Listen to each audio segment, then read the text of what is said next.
Hey guys, Max Cole here. Thought I'd show you guys out there in YouTube land how I do my underpaintings, how I achieve the grayish tone underpaintings that you see on my videos. I'm getting lots of questions, and I think it's time I share some of what I know with you so that you can apply it to your paintings if you want, use it how you want to hopefully make your paintings better. Okay, so this is what I do. The main goal here is to achieve movement, a base color, in other words, something that's either warm or cool or both at the same time. And what I'm really trying to achieve is all that with a value 5 as the final product. Now, that information given you that I'm giving you there, making your underpainting a value 5 is very valuable information. It's one of the things that will change your life if you're an artist. You will make a quantum leap forward in your painting skill if you will use this underpainting, give it a try, and see what you think. But the important point is that you want it to be about a value 5 when you're done, and not only a value 5, but you want to achieve the gray optically, which means laying warm colors over cool colors over warm colors over cool colors, preferably transparent warm and cool colors. So basically what you have to start with is something that's bright white. Now this is just a practice panel here for demonstration purposes, but normally I would put 3 to 4 very light coats of gesso on. In this case it's acrylic gesso. I use Golden brand. I think it's the best.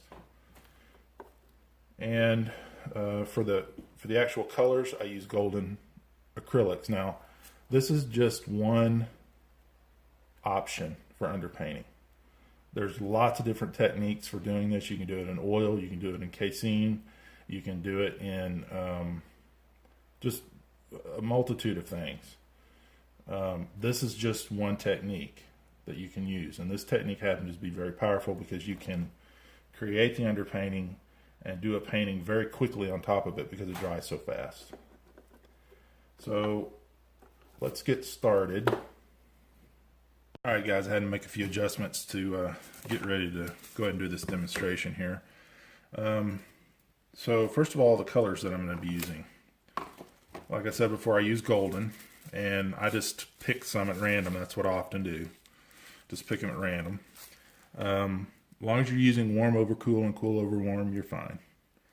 This is quinacridone crimson, ultramarine blue,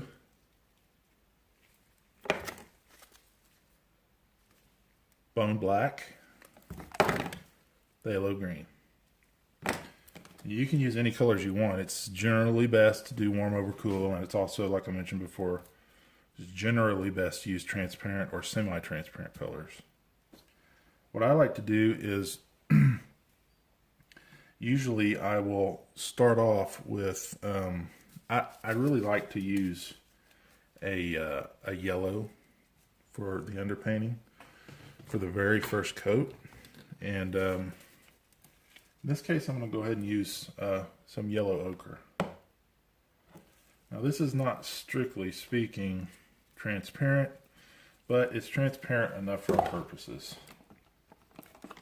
So what you do is you put some medium on your palette. Let me show you the mediums I use. This is Golden gloss medium. This is a slow drying extender. This makes your acrylics dry slower. Then also I use this. This is Golden gloss medium, and this dries very fast. So what I normally do is I'll use them half and half, and just find yourself a bottle, some old bottles, an old isopropyl alcohol bottle. Just pour it halfway with one and halfway with the other. Kind of gives you a good starting point. I like this because it's not too fast and not too slow drying. All so what you do is you pour your medium out on your pallet. And I use saran wrap over my oil palette so that I can do the acrylic underpainting, peel the saran wrap off, and then go right into my oils. So get yourself some medium and just put it on. Just slop it right on there. Actually, you want to be kind of sloppy with this. You want to get some on there. I mean, don't skimp with this, because the underpainting is the bones of your painting. It's the foundation, and you want to be very generous with your underpainting. So get some yellow and just put it on, and just be very random with it. Just go all over the place. Move your elbow, change the angles. And once you get it kind of covered, you can kind of just smooth the edges down just a little bit, not too much. Don't kill all that good stuff that's going on there. You can see there's lots of good stuff going on there. So then you're ready to dry it. Now, guys, if you're wearing headphones, I'm giving you fair warning. This is going to be loud, but I got to do this so that we can see the final product. So let's just do it.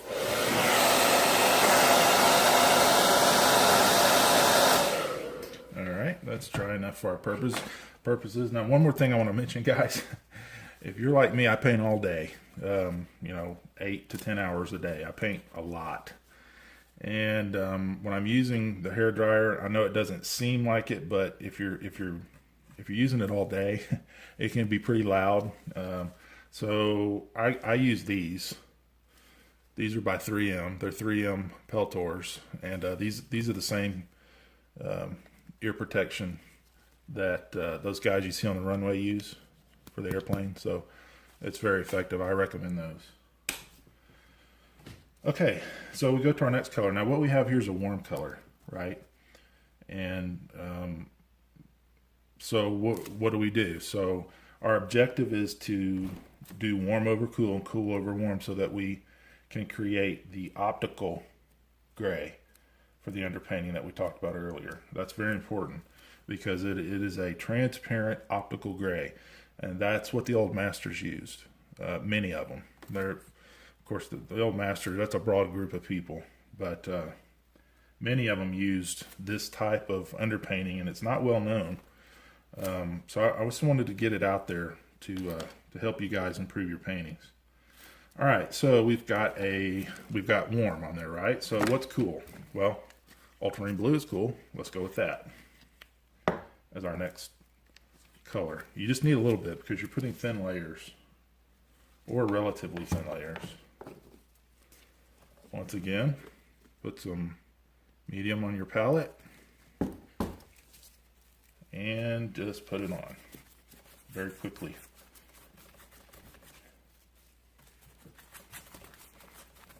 And you do have to move fairly quickly when you're doing this, even with the slow drying medium, because these are acrylics. So you have to move quickly.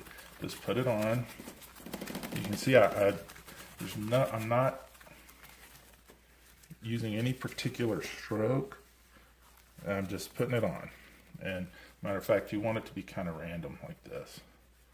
You want some of the yellow to show through like this. All right, let's dry it.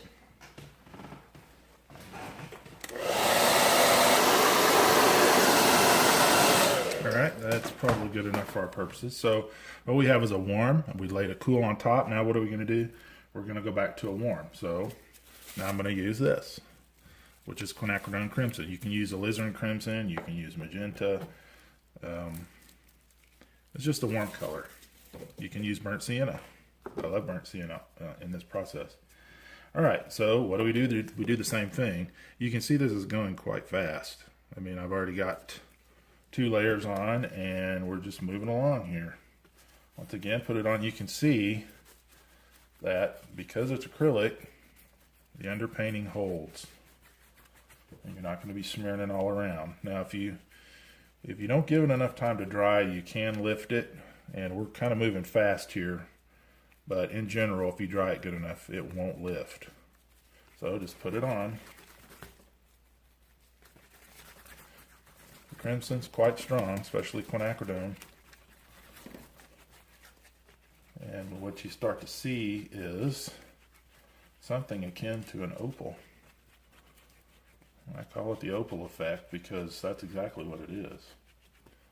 It looks like the surface of an opal, and this is fantastic for your underpainting. Not only that, but you have all kind of movement in here, and I actually already see a painting.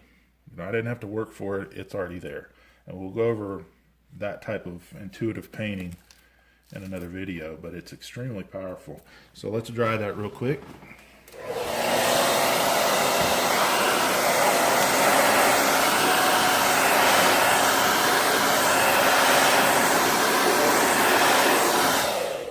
You may have noticed the hairdryer kick up a notch. That was actually me turning it on cold. That's a little, whoops, dropped something. That's a little tip for you. When you're drying it, it gets quite warm. And if you put it on cold and hit it on cold for about 15 to 20 seconds, it'll solidify really nicely and you'll have less chance of it lifting. All right, so let's just do one more. We're gonna go with bone black. Put some out. You don't need to put out much, guys, because this is relatively thin. You don't want to be wasting paint.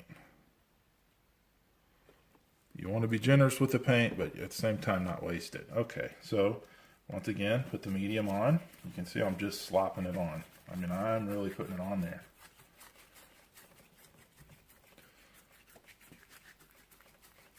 I once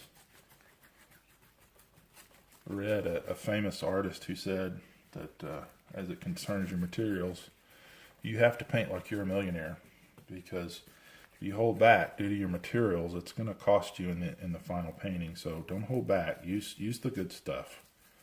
All right, here's some black. Now this is generally, the black is what brings it all together.